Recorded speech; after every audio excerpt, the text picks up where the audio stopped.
Hi everyone, welcome back to another video from Gaming Basics. In today's episode, I'm gonna be showing you how you can easily find your user ID on your Scrabble Go application. So let's go ahead and jump in straight into the video without wasting much of our time. Start off by open your Scrabble Go application from your app drawer and make sure that you're logged into your account.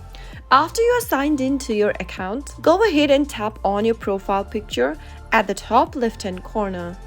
Now, you will be able to see your profile picture. Simply tap on the gear button at the top right-hand corner and under the Profile Settings tab, if you go to the bottom of the interface, you will be able to see your user ID. So that is where you should be able to see your user ID. If you ever want to send it to someone, simply go ahead and tap on the user ID, which will simply copy your user ID, and then you can now share your user ID to your friends so that they can add you on Scrabble Go. So that is how you can easily find your user ID on your Scrabble Go application. If you found the video to be helpful, go ahead and give us a thumbs up. Don't forget to subscribe to our channel by hitting the subscribe button.